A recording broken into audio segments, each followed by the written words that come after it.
Yeah, so man, Joseph Parker comes back against Flores and knocks him spark out in 3 rounds. It was a brilliant performance by Parker. He showed that brutal side that we want to see of him, and it was a good comeback after his 2 losses. Joseph Parker, had an impressive performance. What do you make of his performance? I've not really watched the fight, but I've seen it.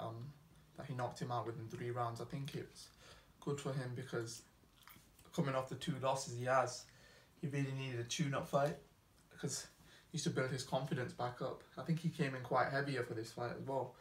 And I think the last couple of fights he's been against Joshua, I think he came in a bit too light, and I think that obviously sapped his main weapon, which was his power. I think he needs to come in heavier, like how he did in this fight, and then use that power, which I've seen him knock people out with.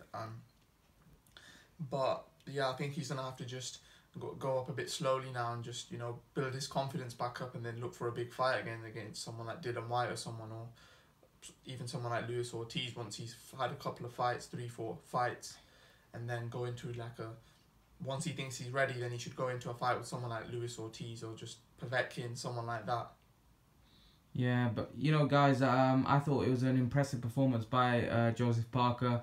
I've always been a fan of Joseph Parker. He hasn't quite delivered in the big fights, but I think Joseph Parker still has a role to play in the heavyweight division. I think this heavyweight division's booming, and Joseph Parker, after his 2 losses, has gone down. He's not really in the radar at the minute. He needs to get himself back into contention. Yeah, maybe a fight with Luis Ortiz, a guy that nobody wants to fight. And Joseph Parker is now also in the Who Needs Me club after his 2 losses because Dylan White, Joshua, they've surpassed him quite a bit now, and he's gonna have to get his way back at the top and put himself in a position where he could potentially get a shot against those guys, because I'm pretty sure that's his goal. He would want to rematch them, but right now they're looking at bigger, better things. Dylan White's looking at for a title shot, and Joshua's looking to unify and become the undisputed champion. So Joseph Parker's he's fallen down the pack, but a few good performances, he can definitely put himself back in contention. I do think he's a very good fighter. He's got fast hands, and he showed that he's got good power. But he's got to just show it more in fights, which he unfortunately hasn't done. But nevertheless, I thought it was a great performance by Joseph Parker.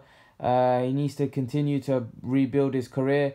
It seems like he's continued with Kevin Barry, which a lot of people were against. But it seems like he's got a good relationship with him, and why change it if he feels that it's the best thing for him. Let's see what happens with him moving forward. Let's see who he's gonna fight next. There was a fight, tied with him and Lucas Brown, which hopefully we can see in the future. I think it's a fight that he wins, and it'll be a good money fight, New Zealand v Australia. But yeah, guys, Joseph Parker comes back with a bang. He knocks the Flores out in 3 rounds. Leave your thoughts about the performance, guys. Remember to please like, share, and subscribe to my channel. See you guys in the next video.